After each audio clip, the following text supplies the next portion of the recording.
You can always spot a vehicle that has lived a life once upon a time in Hawaii, because it will have these little stickers that date the vehicle's safety inspection somewhere on the bumper. It's going to contain the license plate number and the VIN number on that little sticker.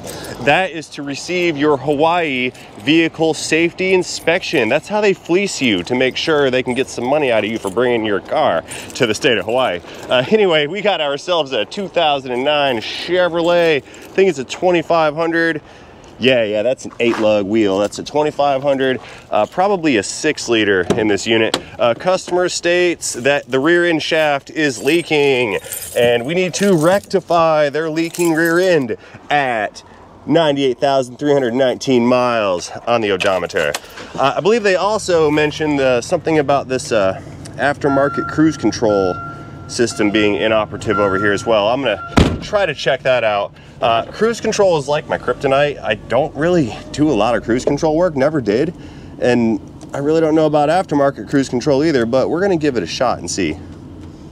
Well, it doesn't even turn on.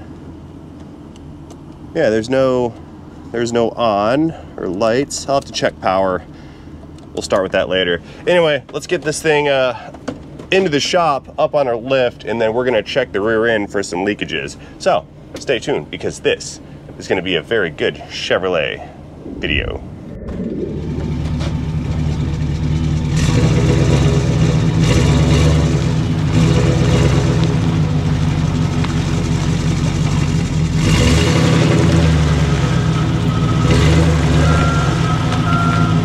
All right, guys, we're gonna nose this thing on in. I'm gonna swing left, and we're gonna get her set up on the big rack over here. That way I can lift this big old van up safely and securely without risk to life, limb, and property. All right, looking good right about here. We're centered on the lift. The center of gravity of the van is accurate. We're all set here. Let's go ahead and power down. And of course, plop that hood. See what's down below in the engine compartment.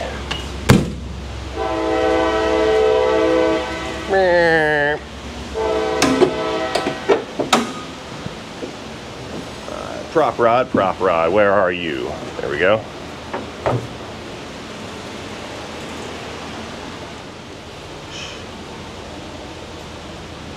Don't move.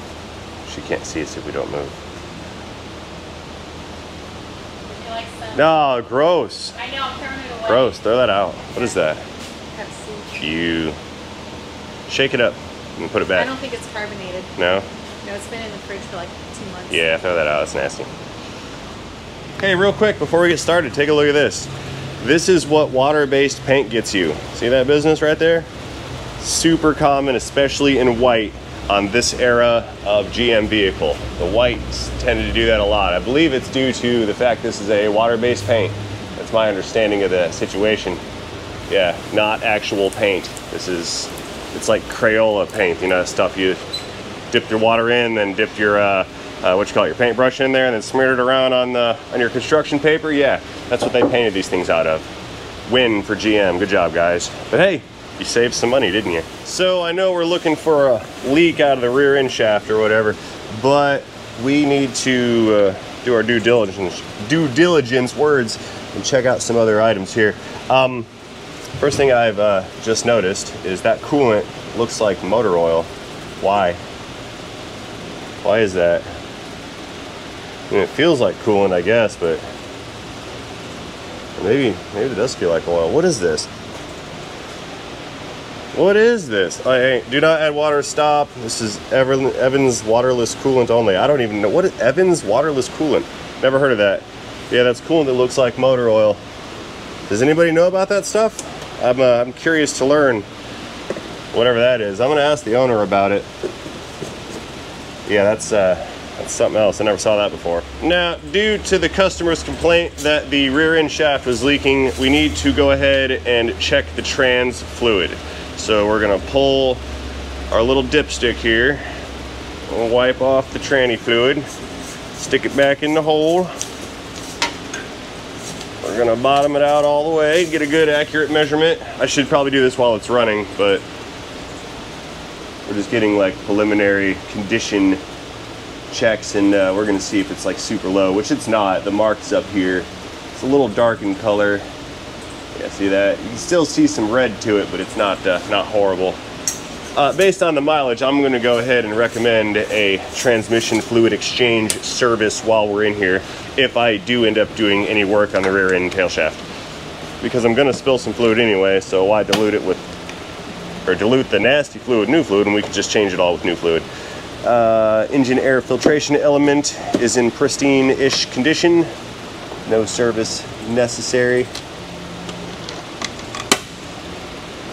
Our DOT brake fluid, green in color. See that? I can tell you right now that needs to be replaced. I believe that's the original, and it's green. And green brake fluid is not good unless it's DOT 5, which this is not. Power steering fluid looks pretty typical. It's got some color to it. Fluid level's okay. I see some leak action going on right there. Increasing illuminations in the localized area. It looks like there's a bit of seepage on that Hydro Boost unit at the accumulator piston. Fairly common. That piston is sealed up with an O-ring. Not much going on here. A little bit of a leak. Some of it might be brake fluid, some of it might be power steering. It's leaking down on that fuse block right there. I would, yeah, there's a drip going right about here. If this were mine, I would replace that Hydro Boost and the brake booster to go with it, since the booster is fairly cheap. I'm sorry, master cylinder, brake master cylinder. Moving on, we already saw some coolant.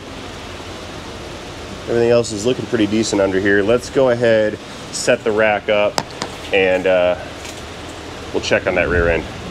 Alrighty, we got our rack nice and set up on the frame, ready to rock and roll. Green subscribe button today. That's my clever way of reminding all the new viewers to consider subscribing to the channel.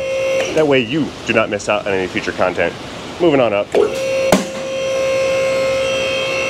All the way up. Okay, tail shaft seal, tail shaft seal. We're looking for a tail shaft seal leak, right? Let's get down there and find out what the dealio is. So, starting back here in the rearest of the rear ends, we've got our differential assembly. Here's the axle tubes rather, leaf springs, rear axle cover, and I'm not seeing any leaks back here. No leaks at the pinion. If we follow the shaft all the way forward, here is our tail shaft area on the transmission. I believe this is a 4L80. I'm not seeing much leak action going on over here. That's actually pretty dry. Coming back around the pan. Nah, nothing going on here really, but starting to see some oil. There we go.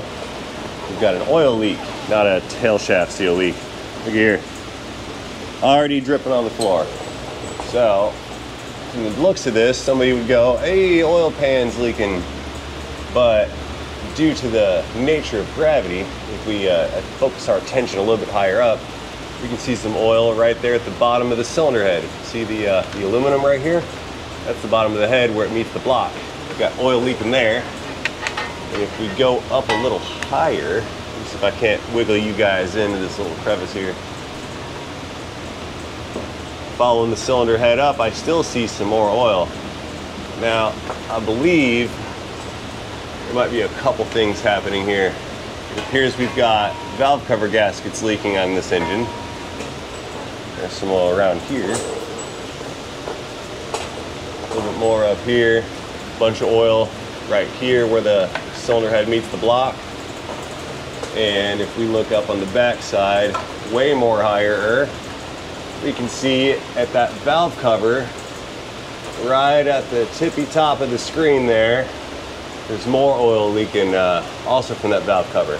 However, I think there's more. I don't believe that's the primary issue, because if we take a peek in this hole right here above the transmission, I can see some more oil saturation occurring. I'm wondering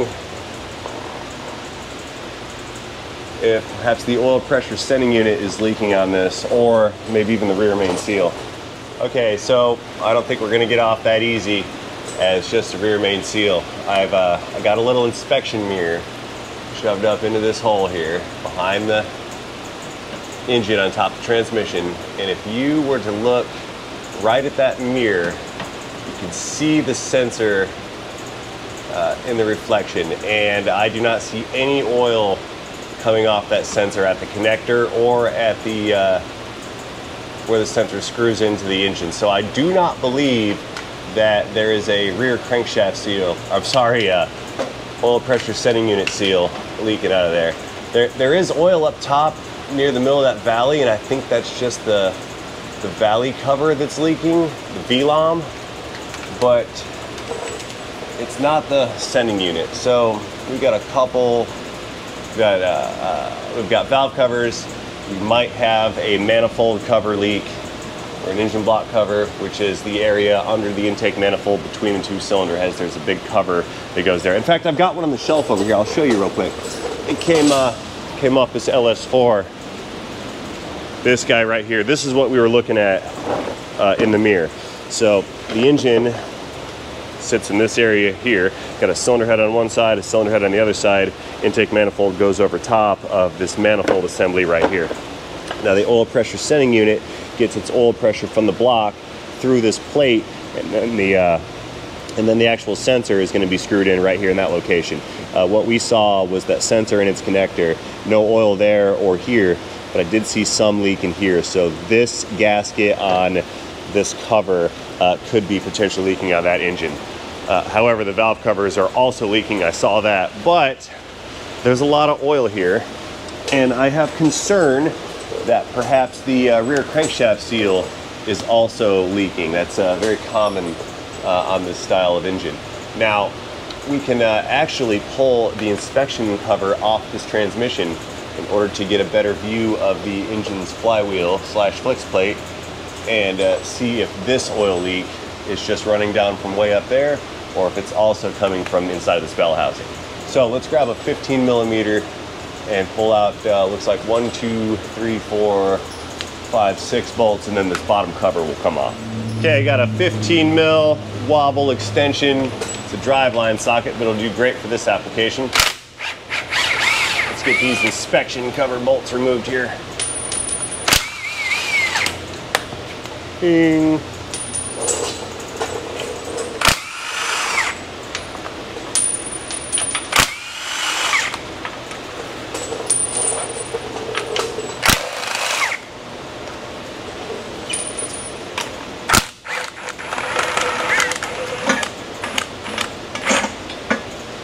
Hot. That's a little warm. I need a towel to provide adequate insulation.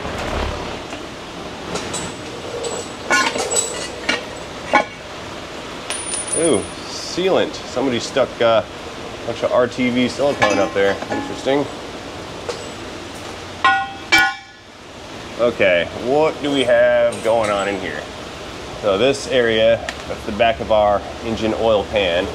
See that one little bolt and that bolt right there, that runs up to meet the bottom of the engine block, bolt the pan to the block.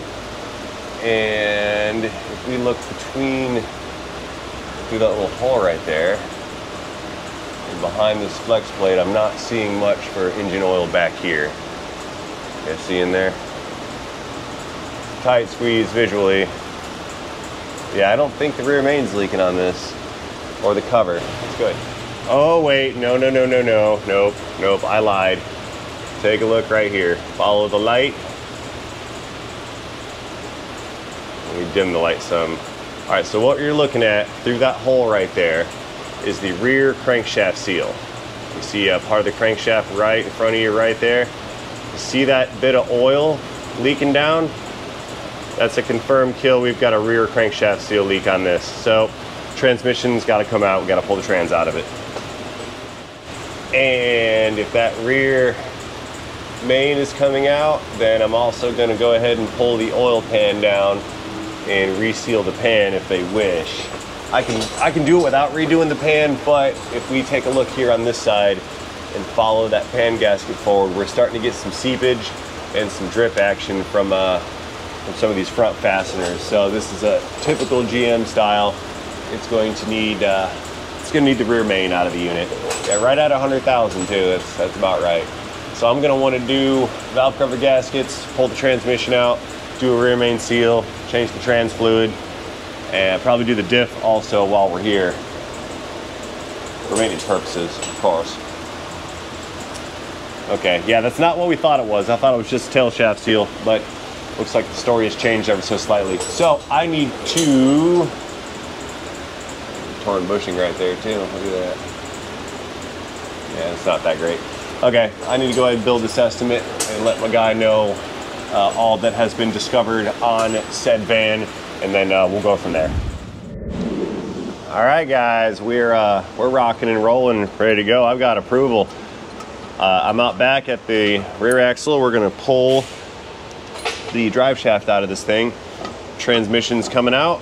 We're gonna change out that rear crank seal in the back. We're gonna do the oil pan, and then when that stuff's done, we're gonna go into the cabin, pull out the doghouse, or the engine cover, and we're gonna replace the valve cover gaskets as well. Need bigger pry bar. This little guy is just not gonna cut it. Okay, let's try the adjustable curvy angular pry bar here and see if I can't get the proper leverage here to break this loose. Come out. There we go. Popped right off, that's good.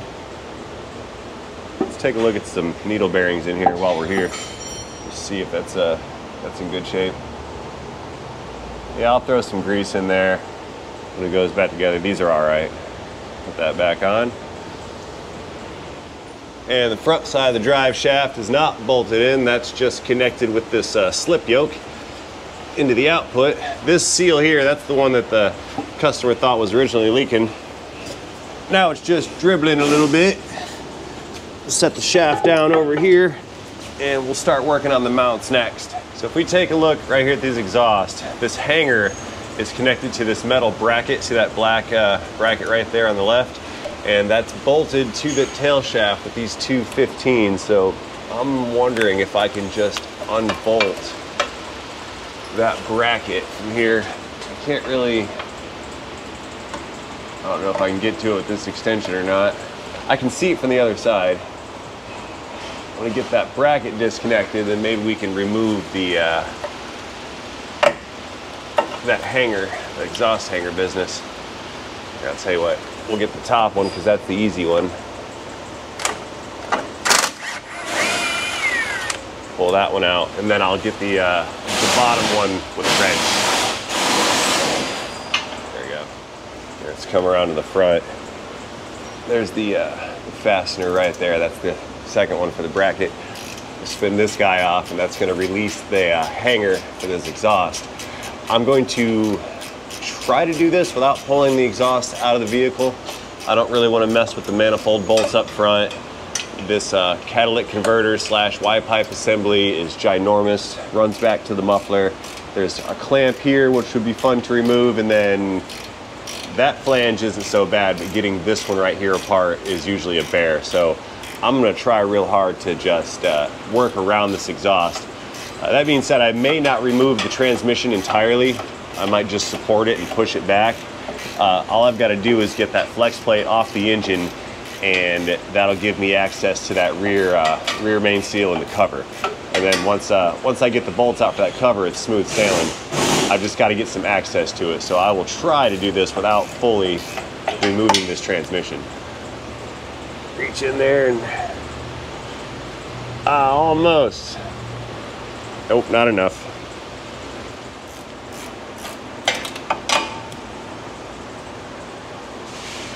No.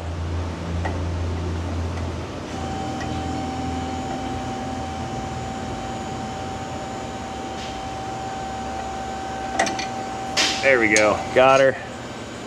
Okay, so that's the last bolt on the bracket for this exhaust hanger. It didn't really give me much space to play with. That's unfortunate.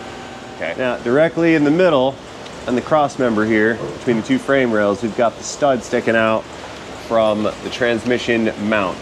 And that stud's got this big long guide pin on it, so we've got to get the nut off of that stud with that pin. Then I'll raise the transmission up away from the cross member and then unbolt the rest of the mount. Jack stand coming in a big old block of wood under the transmission pan.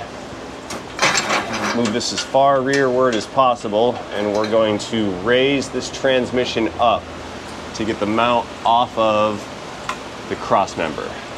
Or if it won't go up high enough, we will unbolt the cross member and just remove it from the vehicle.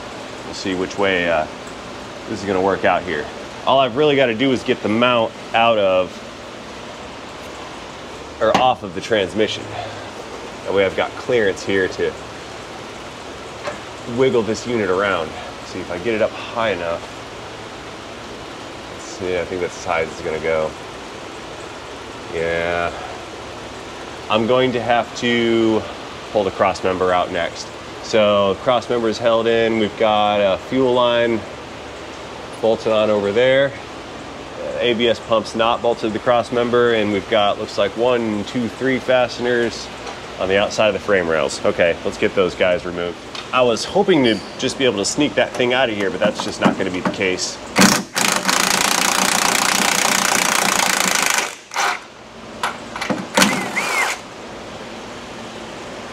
Set that right there.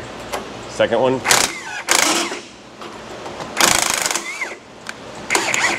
I'm going to leave that one in there, that way the cross member can't fall out. Let's get that last one loose.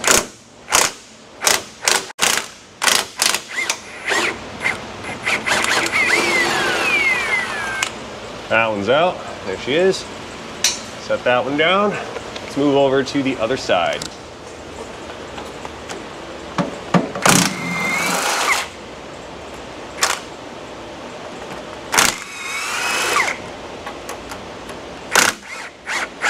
Leave that one in, last bolt. That way, again, nothing can fall out of there. Let's get this fuel line business disconnected here. You gonna come out? Or do I have to unbolt you? The power of the pocket screwdriver. It's fantastic. So here, we'll stick these guys over here. Cross member is nice and wiggly jiggly. This is good. Googly moogly, wiggly jiggly. Okay, let me pull these last 2 bolts and I'll drop this whole unit out, set her down.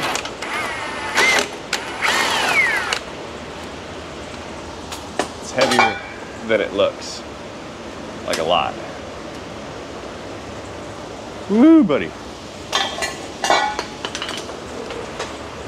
Scooch on around to the other side here. I'm on the passenger side.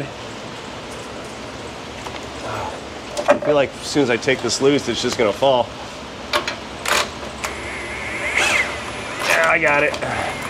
I got the stamina. There we go. Okay, cross members out. Set this thing down off to the side as well. Hey, look, there's a transmission in there. How about that? So here, let's let this down. Relieve some of that pressure that I caused, and maybe now I can wiggle this this mount out of here and get that out of the way. Because make no mistake, it will be in the way.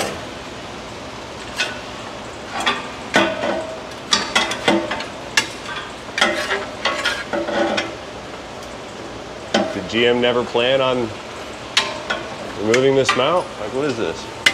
Ram it. That ought to be fun to put back in later. Certainly isn't coming out. Yeah, I need to go forward like another 3 inches. How am I supposed to do that? Is there a bolt somewhere? Nope. Well, I suppose that's just going to have to stay there. So maybe I'll just pull it back towards us as far as possible. Yeah, I guess that's fine. That's what I have to work with, I suppose. We'll let this guy down a little bit more, leave you alone, and I'm going to go through and disconnect the remaining electrical connectors on this unit. Alrighty, we're on the driver's side here. I've got the shift lever disconnected from the input shaft. I've got the electrical connectors disconnected. I want to get this shift cable off of the bracket. A lot of guys will take the bracket off the transmission. I just like to take the cable off the bracket because it's a little easier. You just pull out that big looking staple thing right there. Don't lose it because you need to keep it. And then you depress that tab, and it has a counterpart tab on the top. Press that one down, and you can slide the cable inwards on that bracket and then through the slot like so. So now our cable is free and clear. Pull that guy out of the way and tuck it aside. We'll take the wiring harness bundle with the 2 connectors and the O2 sensor wires. Stick that stuff up here on top of the frame. Just kind of pull it through, that way it's out of the way. That exposes our fuel lines, which we can just pop those off of the little hold down brackets up there. There we go. Those guys are hanging out. We can leave those right there. Now, what I need to do is raise this truck up some, and that's going to allow the transmission to tilt downward ever so slightly. Then we can go around the front of it and start unbolting things. So, since we're going to change the angle of our dangle here, we might get some spillage out of the rear end. So we're going to put a catch can at the bottom, catch any nasties that fall out, and then we're going to raise this thing back up. I'm going to go up like 1 click to the next lock.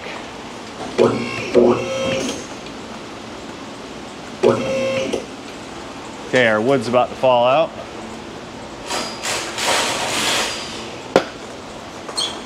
So next, we need to pull out the torque converter bolts that bolt the torque converter here to the flex plate or flywheel. But we cannot reach those and get in line with them because the starter is in the way. So I'm gonna drop this starter down, 13 millimeter wobble, words. Pull these guys out of the engine block, drop them, catch them while dropping them. Then we'll lower the starter down. Ooh, hot, hot, hot, hot, hot, hot. It's still a little warm in here. Gravity. All right. Now the starter's out of the way-ish, kinda. We can get access to these 15 mil torque converter bolts up top. All right, so up front, I've got a 24 millimeter socket on the front of the crankshaft. That way I can rotate the engine around in order to get the correct orientation of these fasteners on the torque converter. What I'm gonna do is break them loose with a ratchet, and then I'll go in with the electric ratchet and spin them out. So you can see when we try to turn this, it wants to rotate the engine around.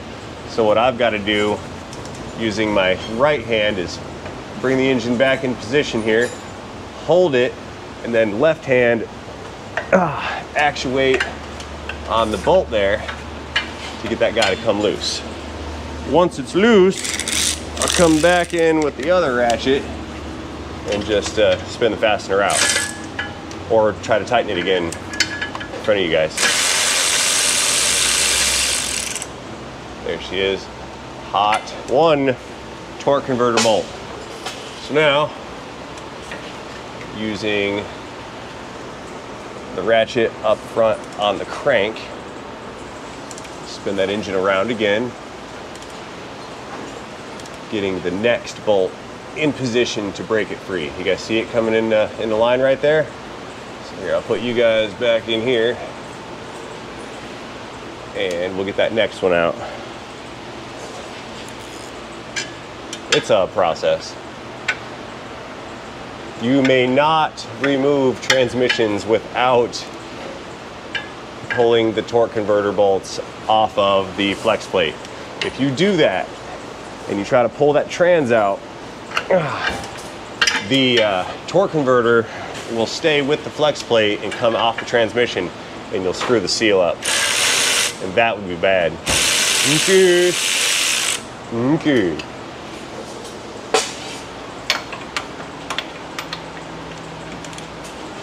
I don't know if there's 3 torque converter bolts in this or 4. I think there's 4.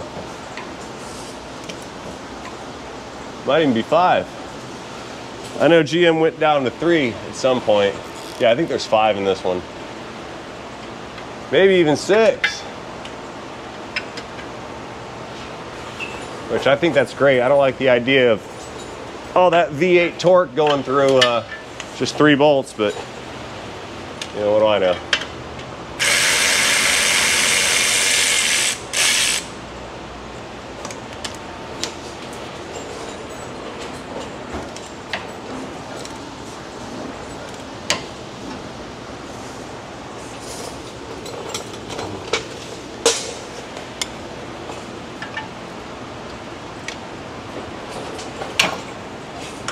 Okay, holding on to the front of the crank again, unclick.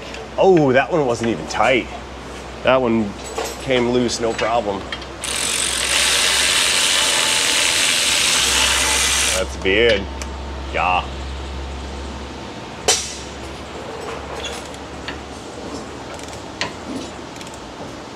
Yeah, there's two more in here. The one we're looking at right there in front of us, and then one more under it.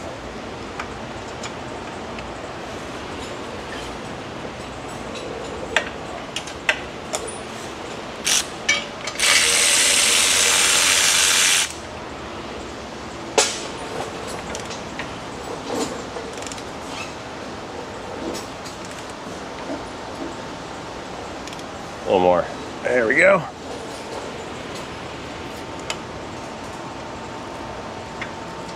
Ow, hot. Oh, I dropped this and then I caught it midstream or mid-fall. Wish I'd have caught that on camera. That'd have been great.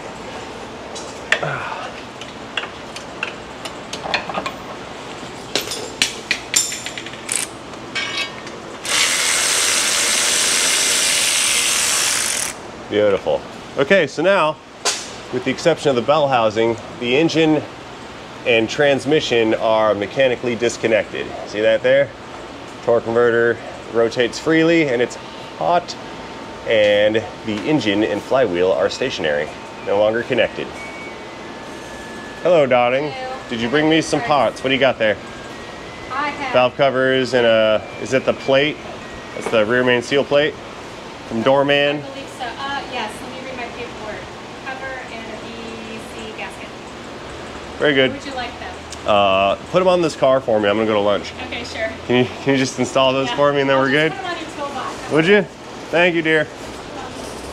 All right, so before we get too excited, we need to slow our roll a little bit here and finish disconnecting some other components. So we've got the transmission cooler lines here running up front into the trans cooler by the radiator. We need to disconnect these guys from the transmission by reaching past the super hot exhaust and then sticking our hands on this heat shield here. There are two E-clips that secure each of these lines to the fittings in the trans. So what I'm gonna do is grab my handy dandy pocket screwdriver, wherever that went, and we're gonna pop those clips out and then pop the lines off of the transmission. Then we can set those aside. After that, we gotta go up way up there and pull off the bolt for the dipstick tube. We gotta pull the dipstick tube out of it. And I might as well drain it while I'm here so it's not spilling fluid everywhere. I don't know if I wanna drain it yet, we'll see. Okay, you guys should be able to see what I'm trying to do up there from there. I've got to fish out this little E-clip.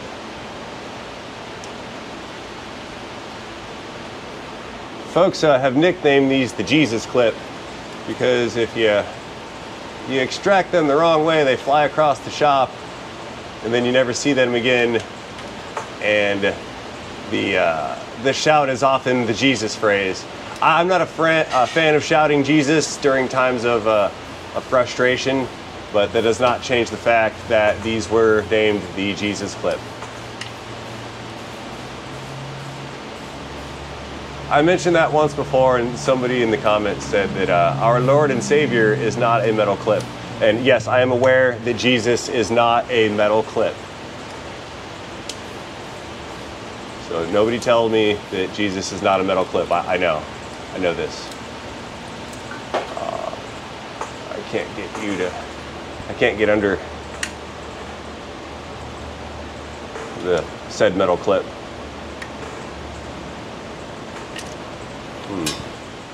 Additionally, I am also aware that there are release tools for said clips. They can be rather annoying and I try to not use them because they don't like to go in very easily. I prefer to just remove said clip entirely and then put it back later. For example, I just released the clip with the tool and I still am having a hard time getting that to come out. So I'm going to continue to remove the clip in its entirety in order to easily extract this line right here.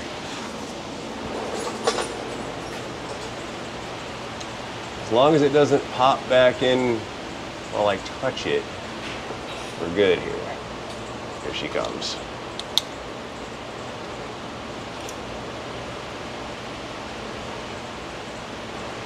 Voila, one metal clip. Easy peasy, right? Sure. So when you guys weren't looking, I went back and removed the rear clip as well. Pop the lines out. Set these guys off to the side. Ooh, even with the clip out of that one, this one doesn't want to move. Look at that. She's kind of in there. No matter. Pry bar. You pry bar everything if you pry properly.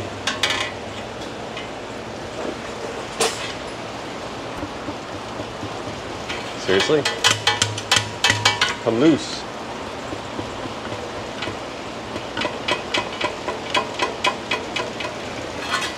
Huh. How about that? There. I asked it nicely and it came right out.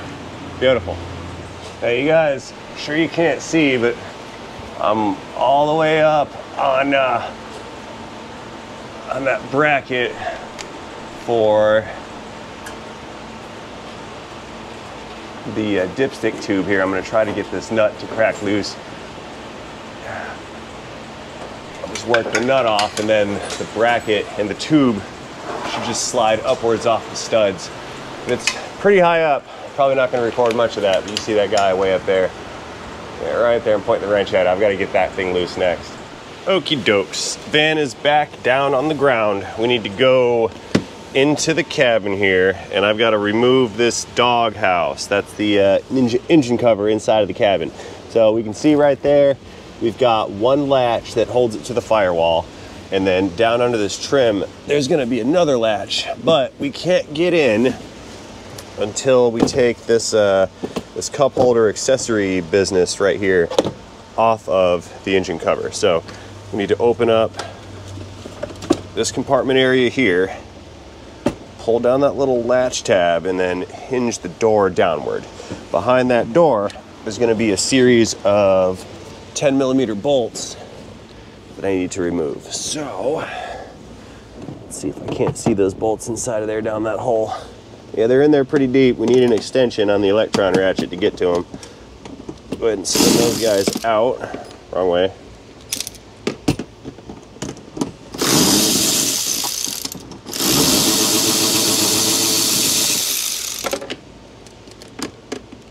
Second one.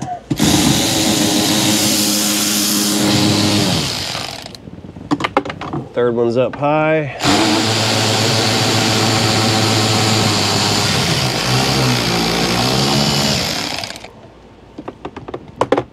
And the fourth one, same place. There we go.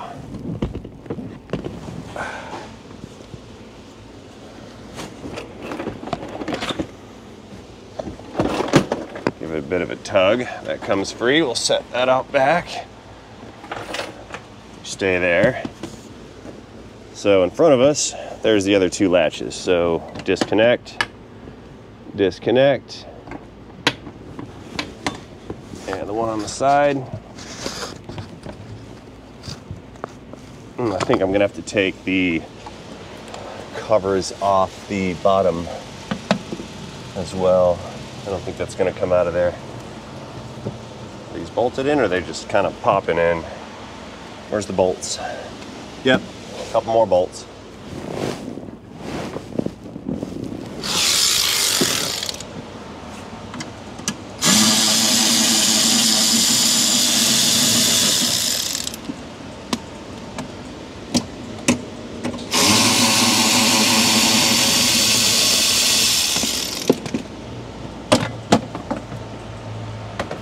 we go. Getting some more space.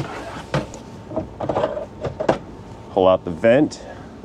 It's for the AC. And we need to maneuver around to the other side real quick and get that side disconnected. Circumnavigating the Chevrolet. Perfect clearance, look at that. This one's easy to work around. I like to try to avoid removing the knee bolsters on the driver's side on these, but this one's not gonna play nice, I can tell you right now. So I'll just pull the bolster off this side as well.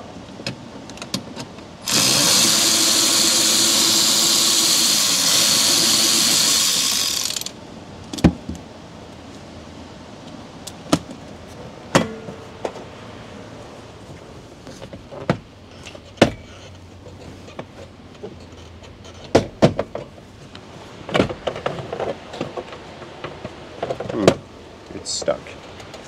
Little clip is not unclipping. There we go. That one I'll stick you up top. And then bright lights. Get that one last little guy back there. Okay, so we get a hold of this thing, kind of give it a tug, and it should want to break free, but it's kind of stuck on there a little bit. Have you never been removed before? Oh, I'm bleeding. It made me bleed my own blood. I'm bleeding on my dude's truck. Look at that blood right there. Look at that. That's my blood. You can't have my DNA evidence. No, sorry for bleeding on your truck. Sweat, blood, and tears, it happens. Anyway, go ahead and slide this thing back. It's free and clear and out and loose. I may have to move the seats back also to get this guy to come out of here. That's good. So what I'm gonna do, I don't have space between the two seats to get this out all the way. We're just gonna pull it all the way to one side, giving us access to the other side there. And then I'll be able to pull that dipstick tube out. We need to go in there anyway for when it's time to do the valve covers. So I can leave this thing disconnected while we're here. Yeah, look at right here. There's a good close-up on that valve cover gasket leak. Leaking right there. All down the front. And if we get a closer look in the back at that oil sending unit, there is no oil on that sender. Yeah, I don't necessarily think that cover below this manifold is much of a leaker. I think the primary offender is going to be right here on these valve covers themselves. Anyway, here is our fastener in question. That's the one we were looking for in order to get this dipstick tube to come loose. So let me fetch a 13. We'll take that nut loose some more, and then we'll pull this tube up and free from the transmission.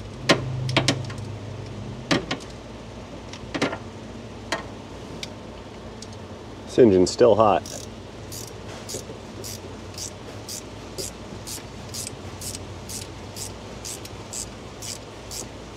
I think that's probably good. And we're up. Okay, down below again we go. Let me back out of here. Door shut. Let's raise her back up. Okay, let's wheel the transmission jack down under here. I'm gonna get a hold of this trans. We're gonna strap this thing onto the jack. We need to go back up, and there's gonna be 4 remaining bolts on the bell housing to separate the bell housing from the block. There were 2 at the top, but I got those out already when you guys weren't looking. So let's get this thing up in position. What I aim to do is set it up on the jack, unbolt it. After strapping it on, we'll back it up, we'll tilt it down, and then try to bring it out through the front over and around that exhaust pipe to get it out of there. If that's not gonna work, I'm just gonna slide it back as far as I can, and then hopefully I can just reach up there and get to the flex plate bolts. So one way or the other, I'm getting to that rear seal today, but I don't know if I'm gonna pull the trans out all the way or partially all the way. We're gonna find out. So let's get this table adjusted so it's level-ish. That looks good. Send these little spreader bar businesses down. Now they're all flat. Let's run this thing up and mate it to the bottom of the transmission here. Jack it on up. All right, so here's how this is working out. We've got one contact point here on the back of the pan, one contact point on the lip of the pan, another on the front in case I have to lean this back towards us, and another on that side. So it's got 4 points of contact and 4 fasteners left over. So I'm gonna go up here, 15 on the electron ratchet. We're gonna get those last 4 bolts slash studs pulled out of here. Neutral drop, watch this. Yeah, buddy. Spin it right out. There's one of them. Drop you down over there for now. Next one up higher.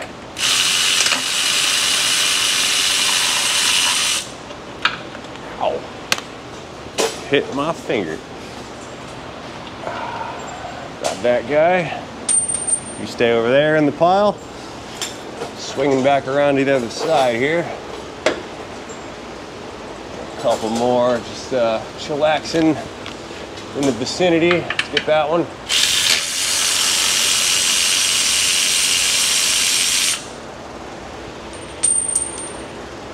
And this should be the last one. Yeah, I think that's the last bolt there. Very good.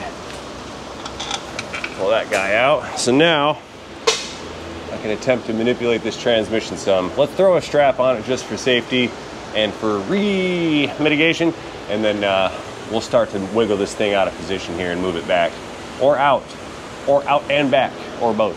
Okay, so with some safety straps in place, the jack in position, let's get pry bar between the bell housing and the back of the block, and we're gonna pry this transmission away from the block and off of the alignment dowel pins. You guys can't see. There's an alignment dowel right up here. See the little guy? So that half of the trans is free. We go around to the other side. You guys can watch. Come over here. Separate it some, push it back. Oh yeah, we're free and clear now. This trans is free floating. It's just hanging out on top of the jack. So, try to scooch it back some. Let's see how much space we can get out of it. Yeah, right here we can see the flex plate bolts, but I don't believe I've got enough real space in there to get to them. So I do need to move this thing somehow, some way. It's either coming out or going way far back. Let's see. I think I'm probably gonna go ahead and have to angle it down all crazy like and drop it out. That's what I think I need to do here. Yeah, it's gonna have to tilt and come out, I think. Should be fine as long as I can not drop the torque converter. Oh, I really don't want to do that though. What if I can just maneuver it around a certain way and just find the space somewhere?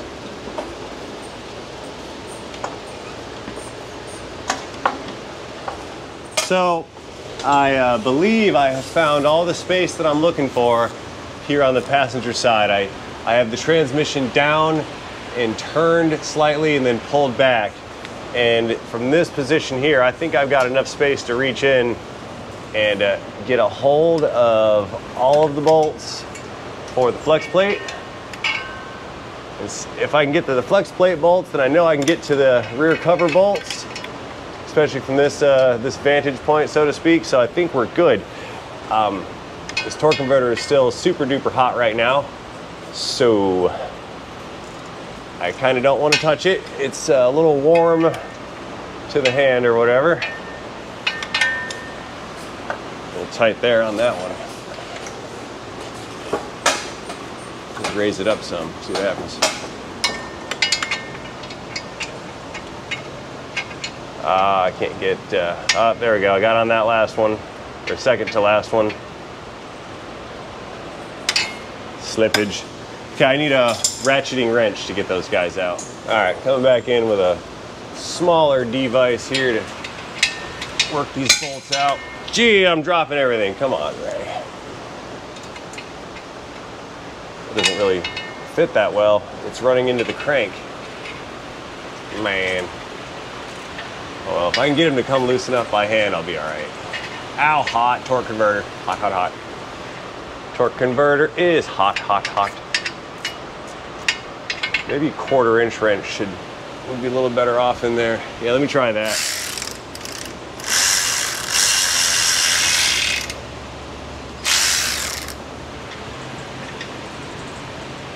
Oh, those are kind of long. Didn't see that coming. Woo, caught it. We got oil all over this bolt right here. It's a huge leak back there. Yeah, that thing's covered in it.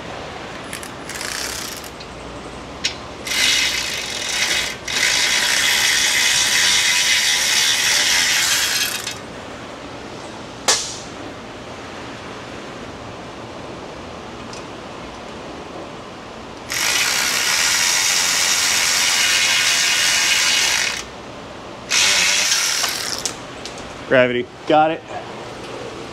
Good.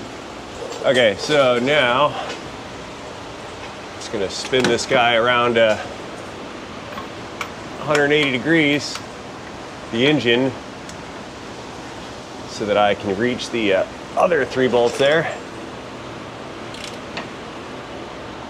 Where's that? About 180? Too close? Not even.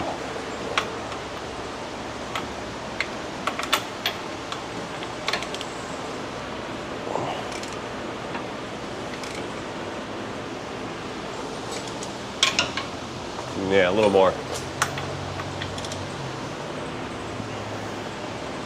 That's probably good.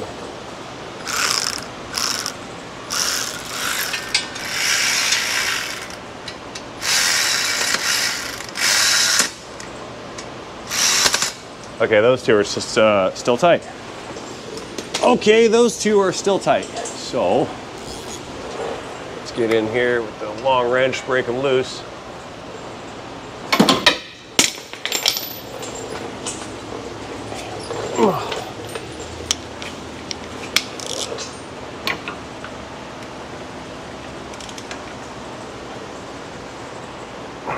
Pull right there, that was loose. And that other little guy.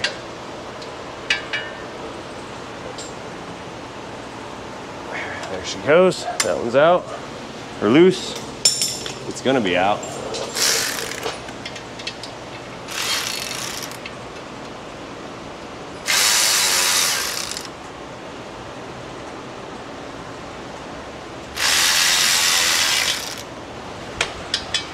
Yeah, look at that. Covered in engine oil.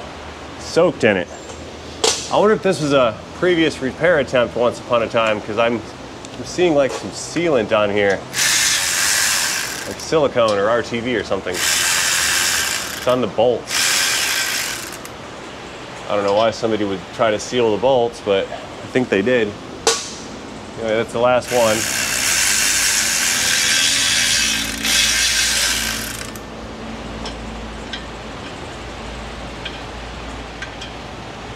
There it is. So I'll reach up, grab a hold of this flex plate, which that's feeling pretty stuck. Need more pry bar.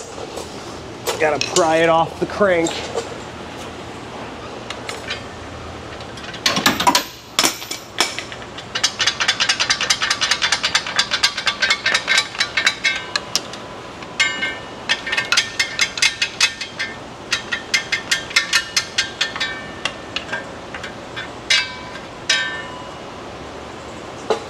What's really on there? What are we doing? Why are we so stuck? Need a straight pry bar. These are angular pry bars. I need a straighter one. That's not gonna work. This looks like a job for pry driver. I think if I could get up into the center area near where it's stuck to the crank, we can pry a little more effectively.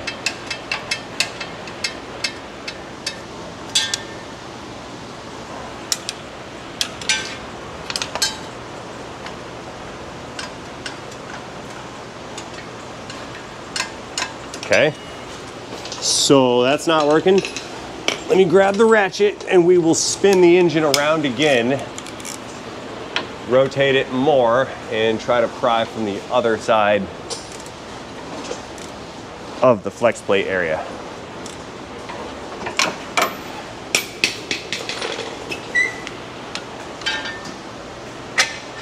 There she goes.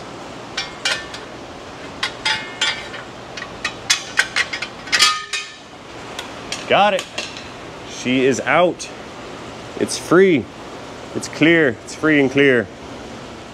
Alrighty, so now that all that stuff's out of the way, we can get in a little bit closer and really get a good view on that oil leak right there. You guys see? Right at the bottom of the crank, big old glob of engine oil right there leaking out of her. Yep. So that's a confirmed kill on the leak. It looks like it's dripping down, running across right here through the tray, and then either down the bolt, or it's running all the way over past the bolt and then down the side and then dripping off onto the ground. Regardless, that's a major oil leak that we found. Second major oil leak was the driver's side valve cover on that side. Third major oil leak, passenger side valve cover on that side. Then fourth oil leak is going to be the oil pan gasket itself. So I still have a lot more teardown to do before I pull that rear cover off. I don't want to open the engine up just yet. I'm going to move on next to the oil pan, I think, and then once the pan and the rear cover is situated, we'll put the transmission back on, then we'll do the engine valve covers last, I think.